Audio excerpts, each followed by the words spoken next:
Olá, eu sou Jorge de Assis e venho aqui hoje tratar de um assunto que me parece muito interessante, né? Que é a situação de policiais e bombeiros militares que respondam a processo perante a Justiça Militar da União, na qual, em razão aí, vamos dizer assim, de um costume, né, de um entendimento do próprio tribunal, inclusive, eles são considerados como se fossem civis, né?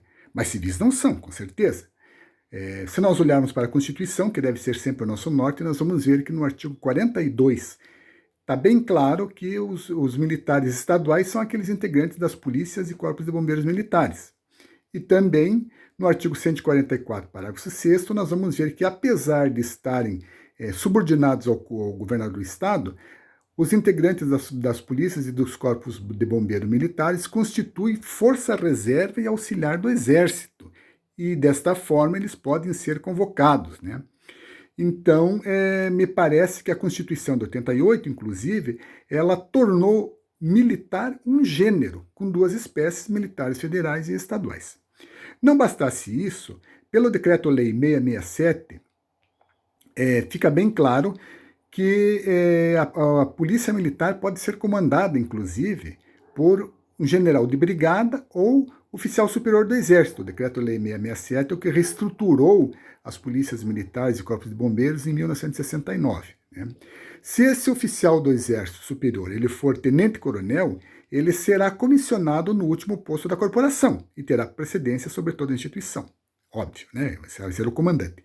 Da mesma forma, o Decreto-Lei 667 afirma taxativamente que aquela atividade de comando de polícia militar por oficial do Exército constitui atividade militar. Fica difícil, então, entender, né, ou aceitar que um oficial do Exército, que vai comandar uma polícia militar eventualmente, que é uma atividade militar, e aquelas pessoas às quais ele vai ter ascendência sejam civis. Isso não tem o menor cabimento. Mas, em princípio, né, nós dizemos que não tem cabimento, mas esse cabimento vem sendo utilizado na Justiça Militar da União. Né? Algum tempo atrás, em 2005, um coronel da Polícia Militar foi processado perante o Conselho Permanente de Justiça. Né? O Conselho Permanente, na época, processava praças e civis. Imagine aí, né, um coronel da Polícia Militar, né, sendo processado por tenentes, capitães, ainda que tivesse um oficial superior presidindo aquele conselho. Né? Então, realmente é uma situação muito constrangedora, né, e sem amparo legal. Esse processo chegou até o STF, mas não foi julgado.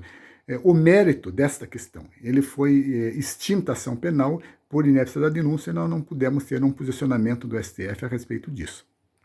Atualmente, existe também oficial da Polícia Militar e mais praças da Polícia Militar respondendo a processo, né, na Justiça Militar, está em andamento. Houve um recurso em sentido estrito, né, e agora o tribunal é quem vai decidir, mas esses policiais militares estão sendo julgados monocraticamente pelo juiz federal da Justiça Militar. Né? O que me parece não é possível, porque o juiz federal da Justiça Militar tem competência monocrática para processar e julgar civis. Né? Então, o caminho certo aí seria os conselhos de justiça, especial se tiver oficial envolvido, ou então o permanente, se forem apenas praças. São essas as considerações que eu tenho a fazer. Voltaremos oportunamente com novos assuntos para debate. Um abraço a todos.